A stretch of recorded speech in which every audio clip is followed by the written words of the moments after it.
Al-Habib Qutb Abu Bakar bin Muhammad Assegaf adalah seorang ulama besar yang sangat terkenal, khususnya di daerah Gresik. Beliau lahir di kota Besuki, Jawa Timur pada tahun 1285 Hijriah. Banyak yang mengatakan bahwa Al-Habib Al-Qutb Abu Bakar bin Muhammad Assegaf adalah seorang wali Allah. Bahkan ada juga yang mengatakan bahwa beliau ini adalah seorang wali kutub atau pimpinannya para wali pada zamannya. Saat ada seseorang yang soleh dan kita berhusnuzon atau berprasangka baik bahwa ia adalah seorang wali, maka itu adalah hal yang boleh-boleh saja, karena sesungguhnya seorang wali Allah adalah kekasih Allah atau orang yang senantiasa mendekatkan diri kepada Allah Subhanahu wa Ta'ala. Maka tidak heran jika seorang wali diberikan banyak karomah dan keistimewaan oleh Allah Subhanahu wa Ta'ala, sehingga doa serta ucapan mereka mudah dikabul oleh Gusti Allah Subhanahu wa Ta'ala dan selaras dengan ridho alam semesta. Berikut saya rangkum beberapa karomah dari Al-Habib Al-Qutb Abu Bakar bin Muhammad Assegaf. Karomah yang pertama, menanggung wabak bala yang turun. Dikisahkan pada suatu hari Habib Abu Bakar bin Muhammad Assegaf mendapatkan isyarat dari Allah Subhanahu wa Ta'ala bahwa di kota Gresik akan diturunkan wabah atau penyakit atau bala. Hal tersebut tentunya membuat sang Habib Abu Bakar bin Muhammad Assegaf merasa risau dan galau karena beliau memikirkan nasib masyarakat Gresik dan sekitarnya. Kemudian beliau menugaskan kepada para santri-santrinya untuk menjalankan amar ma'ruf nahi munkar untuk meminimalisir para pelaku kemaksiatan agar Allah Subhanahu wa Ta'ala dan alam semesta tidak murka. Kemudian dikumpulkanlah orang banyak untuk bersama-sama membaca Ihya Ulumuddin. Ihya Ulumuddin adalah kitab mahakarya dari Imam Al-Ghazali, atau yang artinya Al-Ihya adalah sebuah kitab yang membahas tentang kaidah dan prinsip dalam mensucikan diri dan jiwa, yang membahas perihal penyakit hati, cara pengobatannya, dan cara mendidik hati dengan baik. Setelah itu, kemudian Habib Abu Bakar bin Muhammad Assegaf berdoa bermunajat kepada Allah Subhanahu wa Ta'ala. Ya Allah ya Rob, Tuhan semesta alam, saya memohon kepadamu, jikalau wabah atau bala itu tidak bisa dicegah dan akan tetap kau turunkan di kota Gresik ini, maka mohon jangan kau turunkan bala itu kepada mereka semua ya Allah. Biarlah semuanya ditanggung kepadaku. Bala atau wabah yang akan kau turunkan kepada mereka, biarlah aku saja yang menanggungnya. Sesungguhnya engkau maha kuasa atas segala sesuatu. Selesai membaca Ihya Ulumuddin dan berdoa tersebut, akhirnya alhamdulillah masyarakat daerah Gresik tidak terkena wabah atau bala karena keberkahan sang wali Allah yang mampu menjadi rahmat dan barokah bagi alam sekitarnya. Namun sayangnya setelah beliau, yaitu Habib Abu Bakar bin Muhammad Assegaf, sudah wafat dan dipanggil oleh Allah Subhanahu wa Ta'ala, saat beliau hendak dimandikan, menurut kesaksian para santri-santrinya dan para murid-muridnya yang pada saat itu memandikan beliau, terlihatlah lubang yang besar di punggung beliau. Kata orang yang tahu tentang ilmu hikmah mengatakan bahwa itu ketika beliau menanggung wabah atau bala yang akan diturunkan kepada masyarakat daerah Gresik. Wallahu alam bisawab. Karomah yang kedua, menghentikan ombak dan berjalan di atas air. Dikisahkan pada suatu hari ada seorang murid Habib Abu Bakar bin Muhammad Assegaf yang hendak menunaikan ibadah haji. Ia datang kepada gurunya menjelaskan niat baiknya tersebut untuk meminta doa agar mendapatkan keselamatan selama dalam perjalanan menuju tanah suci Mekah. Habib Abu Bakar bin Muhammad Assegaf pun merasa sangat senang setelah tahu niat baik muridnya ini akan pergi haji ke tanah suci Mekah. Dengan khusyuk, akhirnya Habib Abu Bakar bin Muhammad Assegaf mendoakan muridnya ini agar diberikan keselamatan dan perlindungan oleh Allah Subhanahu wa Ta'ala selama dalam perjalanan berangkat maupun pulang. Akhirnya perjalanan haji pun dimulai. Pada saat itu, para jamaah haji dari Indonesia tidak naik pesawat terbang untuk berhaji, melainkan menaiki kapal laut dan harus menempuh perjalanan melalui laut yang cukup lama. Murid Habib Abu Bakar bin Muhammad Assegaf ini berangkat dengan menggunakan kapal laut milik pemerintah kolonial Belanda. Di tengah perjalanan, rupanya cuaca alam pada saat itu kurang bersahabat. Kapal laut pun diterpa oleh ombak dan badai yang sangat besar yang membuat seluruh penumpang kapal tersebut merasa panik dan cemas. Mereka semua sangat khawatir. Biasanya di saat genting dan terdesak itu, maka semua orang akan ingat kepada Tuhan dan memohon pertolongan Tuhan. Begitu juga halnya dengan semua orang di kapal tersebut,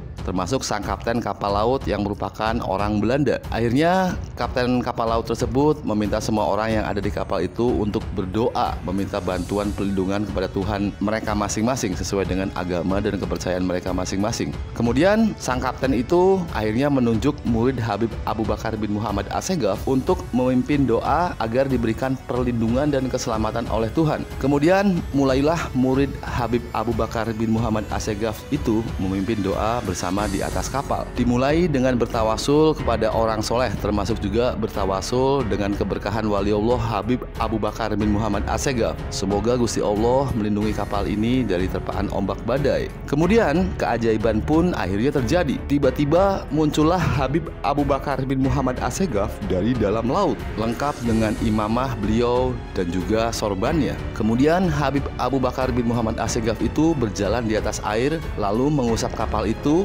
dengan tangannya. Dan lagi-lagi keajaiban pun akhirnya terjadi lagi, yaitu ombak badai pun tiba-tiba langsung berhenti dan reda. Semua orang di kapal itu menyaksikan dengan perasaan kagum dan terpukau, termasuk kapten kapal orang Belanda ini. Beberapa saat kemudian, Habib Abu Bakar bin Muhammad Assegaf kembali menghilang, entah masuk kembali ke dalam air laut atau lenyap menjadi asap. Melihat keajaiban itu secara langsung, kapten kapal yang merupakan orang Belanda ini merasa sangat takjub dan menganggap bahwa murid Habib Abu Bakar bin Muhammad Assegaf ini adalah orang sakti, dan ia memberikan sejumlah hadiah tanda terima kasih telah menyelamatkan kapal itu dari bencana. Sepulangnya berhaji, murid Habib Abu Bakar bin Muhammad Assegaf akhirnya pulang kembali ke tanah air. Kemudian ia langsung menceritakan kisah ini kepada gurunya, yaitu sang Habib Abu Bakar bin Muhammad Assegaf. Kemudian sang Habib pun berpesan kepada muridnya, untuk menghindari pengkultusan, maka janganlah kau sekali-kali menceritakan kisah ini kepada siapapun. Selagi aku masih hidup, maka kau tidak boleh menceritakan kisah ini kepada orang lain. Namun jika nanti aku sudah wafat, kau boleh menyampaikan kisah ini kepada siapapun. Bentuk dari ketawaduan seorang waliullah Habib Abu Bakar bin Muhammad Assegaf yang dia merasa malu jika karomah atau kesaktiannya ini diketahui oleh banyak orang adalah hal yang sangat terpuji. Untuk menghindarkan diri dari rasa ria dan jumawa dan juga takabur, diperbolehkan menceritakan kepada orang lain setelah beliau wafat. Maksudnya adalah sebagai hikmah dan pelajaran bahwa karomah waliullah itu benar-benar ada, dan barang siapa yang semakin bertakwa kepada Allah Subhanahu wa Ta'ala, maka kita semua akan mendapatkan perlindungannya dan terjaga dari segala macam bentuk bala dan malapetaka yang tidak kita inginkan. Karomah yang ketiga, membuka hijab alam gaib bangsa jin Wewe Gombel. Dikisahkan pada suatu hari ada seorang anak pejabat yang anaknya hilang dan lama belum juga pulang. Kemungkinan karena anak ini dibawa oleh jin gaib Wewe Gombel. Wewe Gombel atau juga disebut nenek gombel adalah sebuah mitos gaib dari tanah Jawa yang berarti roh jahat atau hantu atau sejenis jin yang suka menculik anak-anak. Konon berdasarkan pendapat beberapa tokoh spiritual, mereka menjelaskan bahwa sebenarnya maksud jin gaib Wewe Gombel ini adalah baik, karena biasanya anak-anak yang diculiknya ini adalah anak-anak yang ditelantarkan dan diabaikan atau kurangnya perhatian dari orang tuanya. Wewe Gombel biasanya akan menakut-nakuti sang orang tua si anak tersebut atas sikap dan perlakuannya yang menelantarkan atau kurang perhatian kepada anaknya. Sampai orang tuanya ini sudah sadar, maka barulah Wewe Gombel akan mengembalikan anaknya. Setelah tahu bahwa anaknya diambil jin gaib Wewe Gombel, maka orang tuanya ini merasa panik. Sudah dilakukan pencarian dengan melibatkan beberapa tokoh spiritual, paranormal, dan supranatural, namun hasilnya tetap saja anaknya belum bisa diketemukan. Akhirnya ia mendapatkan saran dari salah seorang temannya agar meminta bantuan kepada Al-Habib Al-Qutub Abu Bakar bin Muhammad Assegaf. Kemudian orang tuanya tersebut mendatangi sang Habib yang pada saat itu Al-Habib Al-Qutub Abu Bakar bin Muhammad Assegaf sedang mengadakan pengajian di Masjid Jami Gresik. Setelah menjelaskan dan menceritakan maksudnya kepada sang Habib, kemudian Al-Habib Qutub Abu Bakar bin Muhammad Assegaf terdiam sejenak seolah sedang melakukan proses penerawangan atau pendeteksian. Kemudian beliau berkata, "Anakmu telah melakukan kesalahan, sekarang sedang diikat jin di pohon besar di tengah jalan." Kemudian Al-Habib Al-Qutub Abu Bakar bin Muhammad Assegaf mengajak orang tua anak itu dan beberapa orang santrinya untuk menuju ke lokasi pohon yang dimaksud. Kemudian Al-Habib Al-Qutub Abu Bakar bin Muhammad Assegaf berteriak di depan pohon tersebut, "Wahai jin di dalam pohon besar, keluarkanlah anak ini, cepat!"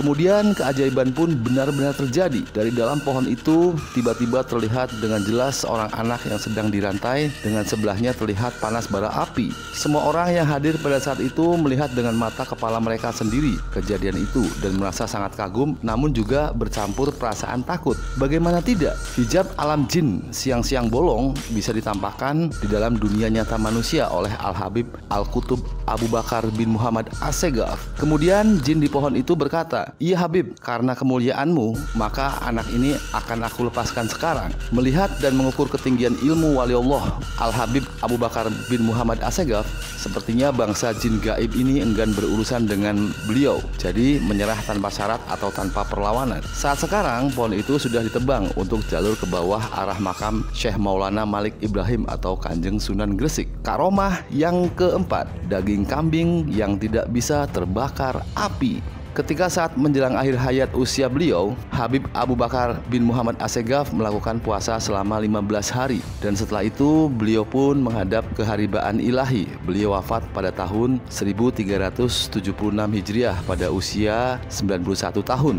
Dikisahkan pada saat itu masyarakat di kota Gresik, khususnya para murid-muridnya dan para santri-santrinya sedang berduka. Pasar-pasar dan jalan pun sepi. Semua sedang sibuk bertakjiah ke rumah Habib Abu Bakar bin Muhammad As-Segaf. Hampir sebagian besar penduduk masyarakat di kota Gresik, mereka berbondong-bondong siap untuk mensolati sang Habib. Kemudian di pasar Gresik yang sudah mulai sepi itu, ada seorang yang mau beli daging kambing. Sang pembeli pun bertanya kepada si penjual daging, "Pak, mengapa pasar ini sangat sepi sekali, tidak seperti biasanya? Dan engkau terlihat terburu-buru, tergesa-gesa, ada apakah gerangan?" Penjual daging tersebut menjawab, "Itu Pak, Habib Abu Bakar bin Muhammad As-Segaf hari ini telah mangkat atau wafat, dan sekarang waktunya untuk mensolati beliau. Ayo kita berangkat, nanti keburu telat," sambil buru-buru menutup lapak dagangannya. Si pembeli berkata, "Innalillahi wa inna ilaihi raji'un. Hayo Pak, mari kita ke sana." Kemudian mereka bersama-sama berangkat pergi menuju Masjid Jami' Tuk Gresik untuk mensolati sang Habib. Saat mensolati Habib Abu Bakar bin Muhammad As-Segaf, si pembeli daging ini masih membawa daging kambing yang baru saja dia beli dari pasar tadi. Saat tubuh Habib Abu Bakar bin Muhammad As-Segaf akan diangkat, beliau terlihat sama sekali tidak terangkat, dan para jamaah yang terdiri dari ratusan ribu orang itu pun merasa heran. Alhamdulillah, untungnya putra Habib Abu Bakar bin Muhammad As-Segaf teringat bahwa sang Habib senang dibacakan sholawat Nabi. Maka ribuan pelayat pun akhirnya bersama-sama membacakan sholawat Nabi, dan subhanallah, tubuh Habib Abu Bakar bin Muhammad As-Segaf naik ke atas dan berjalan dengan sendirinya tanpa ada yang mengangkat. Bahkan yang lebih menakjubkan lagi adalah bapak pembeli daging yang tadi ikut mensolatkan beliau itu kemudian pulang ke rumahnya, dan subhanallah, daging kambing yang baru saja dibelinya di pasar dan hendak dimasak namun tidak bisa juga matang, dan dia mencoba untuk menggorengnya pun tidak juga bisa matang, mencoba untuk mensatenya pun juga tidak bisa matang, tetap saja menjadi daging kambing yang masih utuh. Kemudian si bapak pembeli daging ini menceritakan kejadian yang ia alami tersebut kepada para ulama dan para santri Habib Abu Bakar bin Muhammad As-Segaf. Kemudian santri sang Habib pun menjelaskan bahwa Habib Abu Bakar bin Muhammad As-Segaf pernah dawuh atau berwasiat, "Barang siapa yang kelak ikut mensolati jenazahku, maka aku akan doakan dia tidak terkena panasnya api neraka dan api dunia." Mendengar penjelasan tersebut, si bapak pembeli daging itu menangis terharu sambil berkata, "Amin ya Allah, ya Rabbal Alamin. Subhanallah, subhanallah, semoga aku tidak terbakar api neraka nanti. Amin ya Allah."